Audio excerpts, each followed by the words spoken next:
Oknum dokter inisial MR di Makassar, Sulawesi Selatan dilaporkan ke polisi usai diduga menampar seorang balita berusia 3 tahun.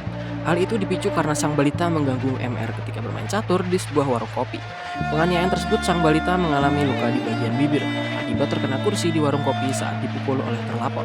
Simak fakta viral oknum dokter aniaya balita berikut ini. Kanit PPA Satreskrim Polrestabes Makassar, Ibtu Alim Bahri, mengatakan penganiayaan terhadap balita inisial A itu terjadi di salah satu warung kopi di kota Makassar pada Kamis 27 Juli 2023. MR diduga menganiaya sang balita karena menyenggol papan caturnya. Kejadiannya hari Kamis sekitar pukul 23.00 WITA. MR itu laporan polisi adalah dokter. Korban usia 3 tahun, orang tuanya yang melapor, kata Ibtu Alim Bahri. Minggu 30 Juli 2023. Berdasarkan rekaman CCTV, MR tengah bermain catur di dalam warung kopi. Kemudian sang balita datang dan mengambil salah satu anak catur yang dimainkan MR. Hal itu membuat MR emosi dan menampar sang balita sampai jatuh. Sang balita mengalami luka di bagian bibir akibat terkena kursi di warung kopi saat dipukul oleh MR. Ayah sang balita itu kemudian melaporkan ulah MR ke polisi keesokan harinya pada Jumat 28 Juli 2023. Saat jatuh, wajah terkena kursi dan menyebabkan luka di bagian bibir, ucap Ibtu Alim. Usut punya usut, MR adalah Wakil Direktur Rumah Sakit Umum Bahagia Makassar. MR juga sekaligus pensiunan PNS Dinas Kesehatan Sulsel. Ia benar jabatannya Wakil Direktur. Sekarang sudah pensiunan PNS Dinas Kesehatan Provinsi Sulsel, ungkap konsultan hukum RSU Bahagia Makassar Muhammad Fakhrudin pada Sabtu 29 Juli 2023. Namun perbuatan yang dilakukan MR adalah tindakan di luar jam kerja. Selain itu, ulah M tidak terjadi di area rumah sakit, sehingga tidak ada sangkut pautnya dengan rumah sakit. Pihak rumah sakit mengaku telah berupaya untuk menemui orang tua balita yang dianiaya MR untuk dimediasi. Namun pihak keluarga korban tetap ingin melanjutkan kasus penganiayaan tersebut ke pihak kepolisian.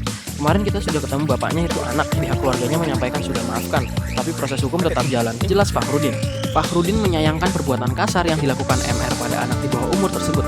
Disebutkan bahwa MR telah menjabat selama 4 bulan sebagai Wakil Direktur di RSU Bahagia Makassar. Agung, ayah sang balita, mengungkap penganiayaan terjadi karena MR emosi karena diganggu oleh anaknya ketika bermain catur. Dia menceritakan kejadian itu berawal ketika sang anak tidak sengaja menyentuh papan catur MR.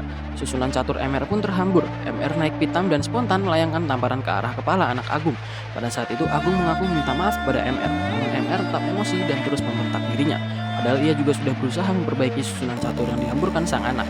Awalnya anak saya sentuh meja catur, langsung ditampar hingga ke lantai. Jatuh saya minta maaf, saya perbaiki catur, tapi ini bapak meminta terus sembarangan, dia bilang segala macam, ucap Agung. Agung yang juga pemilik warkop itu mengaku MR memang pengunjung yang kerap datang di warkop miliknya. Ia juga mengetahui bahwa pelaku merupakan pegawai rumah sakit Bahagia. Selain itu, Agung mengaku sempat mendapat ancaman dari MR. Dia menjelaskan awalnya ditelepon MR setelah video pemukulan anaknya itu viral di media. Pertama dia telepon pagi-pagi, dia lihat itu video beredar. Dia bilang jangan kau edit itu video, ucap Agung. Setelah itu MR justru mengancam ayah korban bahwa ia akan melapor balik ke polisi.